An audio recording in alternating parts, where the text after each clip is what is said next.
Nosotros vamos a votar esta ley. Y podíamos votarla casi sin hablar, pero en las fundamentaciones que se han hecho se ha ido más lejos de lo que es el tratamiento de esta ley y ha habido interpretaciones de la historia. Y nosotros queremos, por lo menos, aportar nuestro punto de vista. Y una primera distinción que nos parece importante, esta ley está hablando del terrorismo de Estado, de las víctimas del terrorismo de Estado, no de las víctimas de la violencia en general. Porque además son situaciones distintas, aunque el dolor sea el mismo. Uno podría hablar de las víctimas cuando la ascensión del nazismo y de la acción de la resistencia, y ahí hubo víctimas civiles, inocentes, pero lo que condenamos es el nazismo o el fascismo, no las víctimas de las acciones de los Macri o de los partisanos o de la sorda y heroica resistencia en Alemania o en Polonia, ni que hablar de la resistencia en las repúblicas soviéticas ocupadas. Pero hay una responsabilidad clara y distinta cuando es el Estado, con todo su aparato, el que le aplica el terrorismo a la población. Y lo que esta ley propone es eso. Porque lo otro, y se pueden, hay respuestas distintas, incluso de la violencia que vivió este país. A quienes participamos de una manera u otra, la pagamos. Con cárcel. Y no hablamos en términos personales, porque acá no cuentan los dolores personales, acá estamos hablando de historia. Ahora, ¿qué pedimos? ¿Paredón para los que estuvieron involucrados en la lucha armada? Al tiempo que amparamos la impunidad para los terroristas de Estado. Y además hay que conocer la historia. En el tiro suizo no murió nadie. Hubo una acción que implicó la incautación de armas que casi no funcionaban. Pero bueno, en realidad, nosotros vamos a votar este proyecto de ley, esta ley, porque entendemos que es un paso insuficiente. Porque en realidad el mejor acto de memoria histórica es terminar con la impunidad. Terminar con la impunidad. Podemos poner placas, podemos levantar monumentos, pero mientras sigan libres los asesinos que usaron el poder del Estado para secuestrar, torturar, violar, la memoria histórica seguirá muy renca. Y no hay reconciliación sin justicia. Somos hijos de clemencia para los vencidos, pero del odio a la tiranía, irreconciliable. Irreconciliable.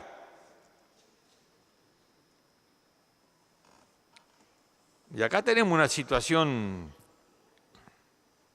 de absoluta falta de verdad y de absoluta orfandad de justicia. Responsabilidad de todos los gobiernos del periodo democrático. Entonces este es un paso, pero guarda que este paso no implica una reivindicación a fondo y en serio de la memoria histórica. Y yo confieso que, no en términos personales, pero a quienes secuestraron niños, a quienes violaron compañeras, les profeso el odio más rotundo, sin mengua y sin vergüenza. Y sin vergüenza.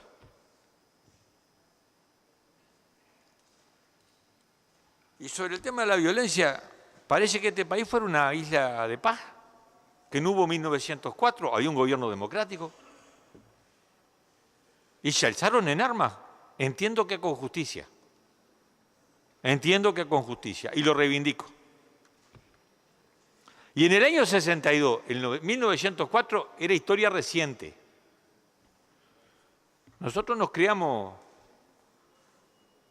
con historia de familiares que habían sido combatientes de 1904.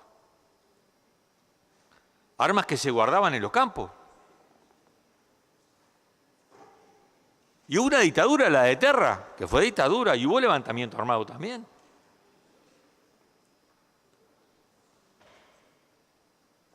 Como era la tierra purpúrea.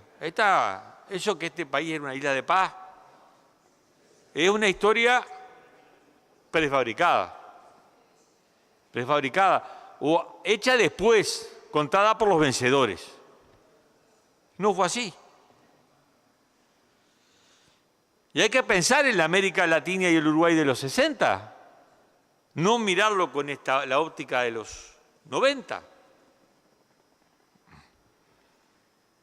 Y pensar que la dictadura vino por la guerrilla nos parece que es una simplificación o una lectura equivocada de la historia. ¿Por qué sacar al Uruguay de América Latina? En el Uruguay cambiaron las cosas. El Uruguay del vallismo terminó en el 58 con Chicotazo. Se terminó la guerra de Corea, terminamos de exportar, llegó la crisis, vino la reforma cambiaria. Y en el 64 había obreros estaqueados del frigorífico en la cancha, en la cancha de cerro o en unos campos por cerro. Era violencia mismo. Obreros estaqueados. No era un mundo de rosas. Ahora escuchamos la canción Taipero y nos emocionamos. ¿Pero qué implicaba esa canción? ¿La vida de los taiperos en 33? ¿O la de los peludos en Bella Unión? En condiciones infrahumanas, de explotación salvaje. Y a la movilización la respuesta era palo. Y guarda con el futuro, con la actualidad, porque ahora con esencialidades repetidas y con militarización de la frontera, cuidado. Pero no hay que abstraer al Uruguay del 60 de América Latina. Hubieron intelectuales que hablaron de la latinoamericanización del Uruguay. Fue ese proceso. La Suiza de América se desmoronó. Fuimos Latinoamérica. Y había, sin ninguna mirada idílica, había movilizaciones, había enfrentamientos, había una gran batalla ideológica dentro de la izquierda. En un momento que nos separaban diferencias tácticas y metodológicas y nos unían visiones estratégicas. Pues la diferencia eran tácticas y en algunos casos por un ratito. Y claro que hay enfrentamientos. ¿Quién lo va a negar? Lo vivimos. Pero hay que pensar, y hablo de esto, no tiene que ver con la ley, pero por la interpretación que se hizo. Y nosotros, no por protagonistas éramos uno, simplemente porque nos tocó vivir de costado todo eso. Y sí, el 68 y la medida pronta de seguridad. Vamos a leer lo que decía Alvaro Bayo, que fue ministro de ese gobierno, y cómo lo catalogaba. De la muerte de los estudiantes, o lo que decía Michelini, que también fue ministro de ese gobierno, y cómo lo catalogaba, para hablar de los protagonistas. Democracia con bancarios militarizados, en los cuarteles que los traían a trabajar en jeep. Democracia. Sí, era una forma de democracia autoritaria, ¿no? Y violenta. ¿O no nos acordamos del Escuadrón de la Muerte? Y de Vir Gutiérrez, y de Castañeto, y de Ayala. Porque el Escuadrón de la Muerte fue parte del terrorismo de Estado. Nació de las entrañas del Estado. Entonces, Presidenta, yo rechazo el concepto de que esto se termina cuando se mueven los protagonistas, porque eso es enterrar la historia. Y sobre todo, resignarnos para siempre a no conquistar la verdad y la justicia. Y nosotros creemos que no habrá paz verdadera y duradera, ni en el Uruguay, ni en ningún país del mundo, hasta que no seamos capaces de mirar de frente la verdad y de tener el coraje de aplicar la justicia. Y esta ley es un paso muy pequeño en ese sentido. El más grande, lamentablemente, sigue pendiente. Muchas gracias, presidente.